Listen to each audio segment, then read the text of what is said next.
Hello guys, pag-usapan lang natin ang breaking news. Katniel spotted sa studio ng ABS-CBN. Yan, exclusive nga naman kasing pinag-uusapan ito bago nagkaroon ng throwback movie ang Katniel. Exclusive nga naman kasing pinag-uusapan. Finish na. Katniel pumirma ng kontrata sa throwback movie, hindi nagkabalikan. Ito kasi ang ibig sabihin ni Sian Gasa noon.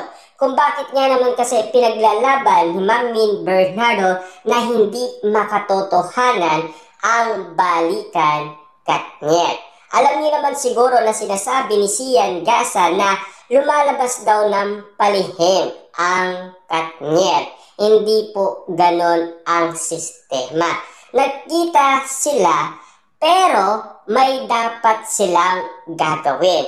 Kasi pinatawag sila ng management ng ABS-CBN para sa movie na throwback ng kanilang nagawa na. Kaya nga naman kasi naging sang-ayon umano sina Daniel Padilla at Catherine Bernardo. Bakit nga ba? Kasi nagkaayos sila at nagkausap, 'di ba?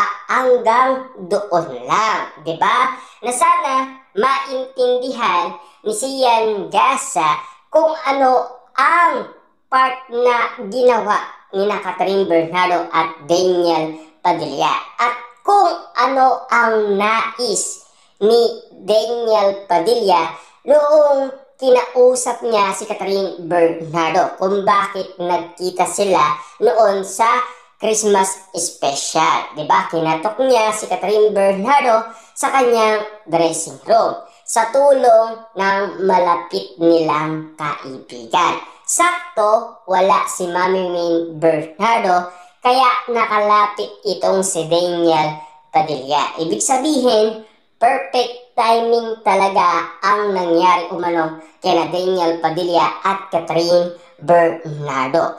Pero marami pa rin bulong-bulungan sa social media na pilit pinag-uusapan kung bakit nga naman kasi nagkikita sila Daniel Padilla at Catherine Bernardo.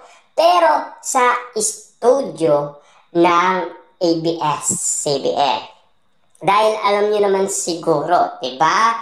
Kasi ipapalabas ang throwback ng Katniel. Siyempre, may ibig sabihin or merong kwento-kwentong sinasabi ang mga netizens at mga sawsawerang kapitbahay patungkol dito.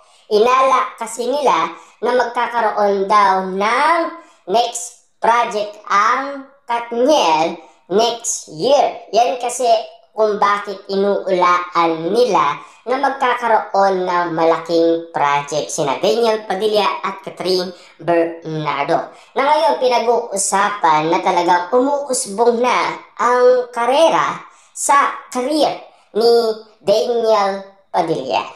Dahil nga naman kasi sa pagiging action star niya.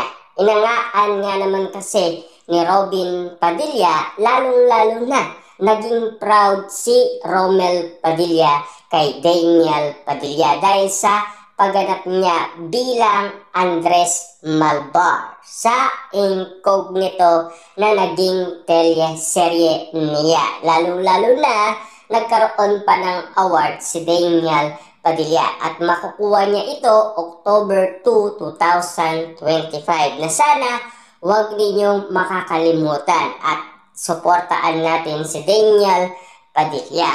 Na alam niyo naman siguro kung bakit naging malupitan ang tingin ng karamihan kay Daniel Padilla. Dahil sa ginawa niya. Dahil kinalbo niya ang kanyang sarili tulad ng ginawa umano ni Robin Padilla sa kanyang movie na Baby Ama. Subalit si Daniel Padilla ay teleserye. Magkaiba man, pero same sa kanilang ginawa kasi parehas na nakaarap sa salamin. At lalong-lalo na kasi pinag-uusapan pa rin na meron pa rin pagtingin sina Daniel Padilla at Catherine Bernardo sa isa't isa. tulad ng mga nangyayari sa mga artista. Kasi kahit na meron silang nasasabi kapag nakaarap sila sa camera, pero inala ng karamihan kasi nungalingan lang daw yun. Kasi parang mayroon talaga silang tinatagong lihim. Kung bakit nga naman kasi si Daniel Padilla at Catherine Bernardo nagpaparamdam sa isa't isa. Kita niyo naman, di ba? Alternate sila. Nauna si Daniel Padilla, after Daniel Padilla, Catherine Bernardo naman. Hanggang ngayon kasi, Catherine Bernardo pa rin ang patuloy na nagpaparamdam umano kay Daniel Padilla. Kahit na meron pang usap-usapan na meron na siyang Mayor Mark Alcala. Kahit na pinakilala na ni Mayor Mark Alcala si Catherine Bernardo sa pamilya ni Mayor Mark Alcala. Tandaan ninyo, same lang yan kay Alden Richard, di ba? Alam niyo naman siguro, kung talagang nagmamahalan ang Katniel, uuwi din si Catherine Bernardo kay Daniel Padilla. Kasi patuloy lang talagang iniintriga ang dalawa.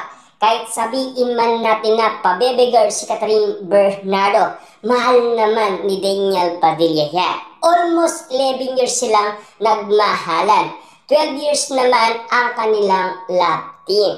Siyempre, umina lang sila dahil sa katagalan. Ayon kasi sa paniwanag umano ni Daniel Padilla last 2023. Kasi sinasabi nga naman kasi sa atin ni Daniel Padilla, kung siya daw ang fans ng Katniel, magsasawa daw siya. Kasi lagi na lang daw, yun ang nakikita niya. Ibig sabihin, kailangan talagang may kakaiba na gawin sina Daniel Padilla at Catherine Bernardo. Ano yun?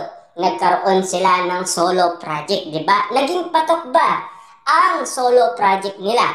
Catherine Bernardo, 11 days pa lang, 1.06 billion kaagad ang nasabing earnings ng Hello Love Again.